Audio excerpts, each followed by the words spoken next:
ಹೊಸನಗರದ BJP Yuva Morcha taluk ಅಧ್ಯಕ್ಷ ನಿತಿನ್ ಮತ್ತು ನವೀನ್ ಎಂಬುವವರ ಮೇಲೆ ಹಲ್ಲೆ ನಡೆಸಲಾಗಿದೆ. ಕಾಂಗ್ರೆಸ್ನವರು ಹಲ್ಲೆ ಮಾಡಿದ್ದಾರೆ ಎಂದು ದೂರಲಾಗಿದೆ. ಹೊಸನಗರ ತಾಲೂಕಿನ ನಗರ ಸಮೀಪದ ದೇವಗಂಗೆ ಬಳಿ ರಾತ್ರಿ ಈ ಘಟನೆ ನಡೆದಿದೆ. ಶಿವಮೊಗ್ಗ ಜಿಲ್ಲೆಯ ಹೊಸನಗರ ತಾಲೂಕಿನ ದೇವಗಂಗೆ ಗ್ರಾಮದಲ್ಲಿ ನಿನ್ನೆ ರಾತ್ರಿ ಕಾರಿನಲ್ಲಿ ಹೋಗುತ್ತಿದ್ದ ವೇಳೆ ಬೇರೆ ಕಾರಿನಲ್ಲಿ ಬಂದ ಕಾಂಗ್ರೆಸ್ನ ಪ್ರಕಾಶ್ ಅಂಡ್ ಟೀಮ್ ಏಕಾಏಕಿ ಅಡ್ಡಗಟ್ಟಿ ಹಲ್ಲೆ ನಡೆಸಿರೋ ಆರೋಪ ಮಾಡಲಾಗಿದೆ. ಸದ್ಯ ಗಾಯಾಳುಗಳನ್ನು ಶಿವಮೊಗ್ಗದ ಮೆಗ್ಗಾನ್ ಆಸ್ಪತ್ರೆಗೆ ದಾಖಲು ಮಾಡಲಾಗಿದೆ. ಬಿಜೆಪಿ ಜಿಲ್ಲಾಧ್ಯಕ್ಷ ಟಿಡಿ ಮೇಘರಾಜ್ ಮೆಗ್ಗಾನ್ಗೆ ಭೇಟಿ ನೀಡಿ ಆರೋಗ್ಯ ವಿಚಾರಿಸಿದರು. ಹೊಸನಗರ ತಾಲೂಕಿನ ನಗರ ಪೊಲೀಸ್ ಠಾಣೆಯಲ್ಲಿ ಈ ಕುರಿತು ದೂರು ದಾಖಲಾಗಿದೆ.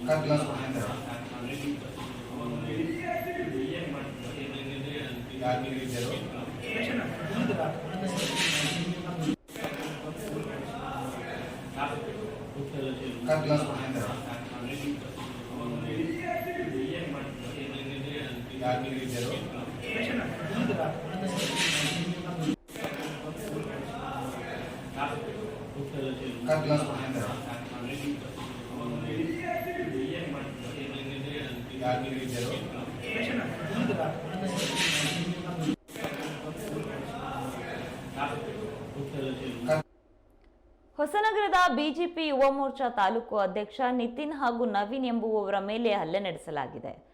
ಇನ್ನು ಈ ಹಲ್ಲೆಯನ್ನು ಕಾಂಗ್ರೆಸ್ನವರು ಮಾಡಿದ್ದಾರೆ ಎಂದು ಸಹ ದೂರಲಾಗಿದೆ. ಹೊಸನಗರ ತಾಲೂಕಿನ ನಗರ ಸಮೀಪದ ದೇವಗಂಗೆ ಬಳಿ ರಾತ್ರಿ ಈ ಘಟನೆ ನಡೆದಿದ್ದು, ಶಿವಮೊಗ್ಗ ಜಿಲ್ಲೆಯ ಹೊಸನಗರ ತಾಲೂಕಿನ ದೇವಗಂಗೆ ಗ್ರಾಮದಲ್ಲಿ ನಿನ್ನೆ ರಾತ್ರಿ ಕಾರಿನಲ್ಲಿ ಹೋಗ್ತಾ ಇದ್ದ ವೇಳೆ ಬೇರೆ ಕಾರಿನಲ್ಲಿ ಬಂದಂತಹ ಕಾಂಗ್ರೆಸ್ನ ಪ್ರಕಾಶ್ ಅಂಡ್ ಟೀಮ್ ಏಕಾಏಕಿ ಅಡ್ಡಗಟ್ಟಿ ನಮ್ಮ ಮೇಲೆ ಹಲ್ಲೆ ಮಾಡಿದ್ದಾರೆ ಎಂದು ಆರೋಪ ಮಾಡಲಾಗಿದೆ. ಸದ್ಯ ಈ ಗಾಯಾಳುಗಳನ್ನು ಶಿವಮೊಗ್ಗದ ಮೆಗ್ಗಾನ್ ಆಸ್ಪತ್ರೆಗೆ ದಾಖಲು ಮಾಡಲಾಗಿದೆ. ಬಿಜೆಪಿ ಜಿಲ್ಲಾಧ್ಯಕ್ಷ ಟಿಡಿ ಮೇಘರಾಜ್ ಮೆಗ್ಗಾನ್ಗೆ ಭೇಟಿ ನೀಡಿ ಹಲ್ಲೆಗೊಳಗಾದವರ ಆರೋಗ್ಯ ವಿಚಾರಿಸಿದರು. ಈ ಕುರಿತು ಹೊಸನಗರ ತಾಲೂಕಿನ ನಗರ ಪೊಲೀಸ್ ಠಾಣೆಯಲ್ಲಿ ದೂರು ದಾಖಲಾಗಿದೆ.